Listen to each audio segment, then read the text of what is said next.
Ça m'écoeure. Small is beautiful, Vincent. Non, en fait, tu veux. Mais ça, c'est débile. Là, écoute, on fait du coq à l'âne, ça n'a aucun bon sens, mais small is beautiful, c'est l'idée économique la plus niaiseuse qu'il n'y a pas. Parce que ce que tu veux, en fait, premièrement, les grosses firmes ont des économies d'échelle. Les grosses firmes ont des rendements sur le capital humain à l'intérieur de celle-ci qui sont supérieurs aux plus petites firmes. Donc, si tu prends juste comme tu regardes les salaires des gens, tu compares le salaire d'un gars dans une PME versus un gars dans une entreprise de 500 employés et plus, il y a une différence d'à peu près 35 dans la rémunération. Toutes choses étant égales par ailleurs, juste parce que tu travailles dans une plus grosse boîte. Fait que les grosses boîtes, c'est bien. La question, c'est quoi le nombre optimal de grosses boîtes? Bien, il y a des choses que les grosses boîtes ne devraient peut-être pas faire parce que c'est stupide de se spécialiser là-dedans. Donc, disons, ça fait peut-être du sens pour IBM d'embaucher une petite compagnie de concierges qui viennent le faire plutôt que de eux avoir un département des services des services de conciergerie, pas de conciergerie, mais conciergerie, je pense à la personne à l'arrivée de l'hôtel. Ouais, exact. Je pense, mais tu sais, janitorial services, ben, tu ne veux pas avoir une division pour ça. Tu n'es pas spécialisé dans produire ça, tu es spécialisé dans produire des ordinateurs. C'est de l'entretien, tout simplement, ici. Ben, c'est ça. Ben, d'entretien ménager ou d'entretien de commerciaux, ben, ces choses-là, tu veux peut-être avoir une petite firme. Mais là, ce que c'est que tu essaies de trouver les complémentarités entre les firmes, contraints par le coût de faire un contrat entre deux firmes. Mais small is beautiful, c'est uniquement en fonction de how small and how big. Est-ce que c'est parce que c'est super cheap de faire des petites entreprises puis c'est trop coûteux de faire des grosses? En ce cas, tu dois avoir plus de petites. Mais si c'est super coûteux de produire le même service dans une petite que dans une grosse, pourquoi tu n'aurais pas une grosse? Ben, en fait, moi, pour avoir, tu sais, je suis quand même patron d'une petite entreprise, là.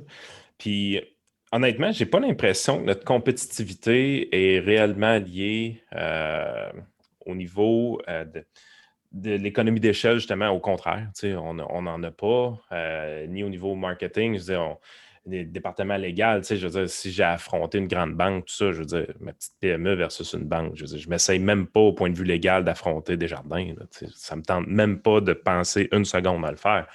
Je pense que notre compétitivité au niveau de la petite entreprise est réellement dans la versatilité, dans l'agilité, dans la personnalisation, le marché de niche, ces choses-là. Et tu ne pourrais pas faire ça si tu étais gros, par contre. Exactement. Exactement. Tandis que la grosse entreprise, on parle de volume, on parle de marketing de masse, on parle justement de capital humain qui est important. Tu sais, c'est sûr que l'employé se sent un peu plus traité comme un numéro, mais en même temps, il va avoir beaucoup plus de sécurité d'emploi, plus de prévisibilité dans ses salaires dans le futur, des choses comme ça, possibilité d'avancement. Tu sais, on va demander du multitasking dans la PME, on va demander des listes de tâches très définies dans la grande entreprise. Mais ça revient à ce qu'on jasait, toi puis moi, quand on parlait des différences compensatoires avec Frank, l'idée que les gens peuvent des fois occuper des jobs différents en fonction des inconvénients ou les bénéfices de ce job-là. Ben, peut-être que tes employés, par exemple, les employés dans des PME, peut-être qu'ils valorisent d'autres choses que les gens qui se retrouvent dans d'autres firmes.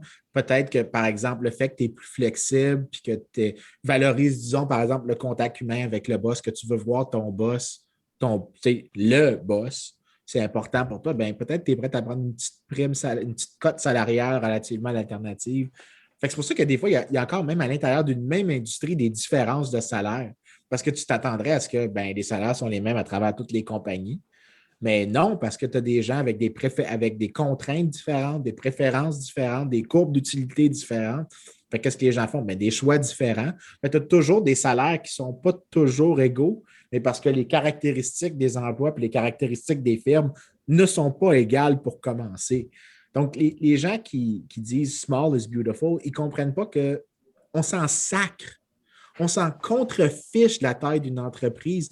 La question, c'est, étant donné ta clientèle, étant donné la demande, puis étant donné le coût des facteurs de production de tes employés, ton capital, puis tout ça, c'est quoi qui est optimal de faire? Des fois, ça peut être plus de petites firmes, des fois, ça peut être plus de grosses firmes. Si les gens veulent des services hyper personnalisés, des grosses firmes, c'est peut-être pas la meilleure chose. Si les gens s'en foutent, comme un sac de chips, c'est un sac de chips, c'est un sac de chips, que ce soit Lay's ou personnel, on s'en sac.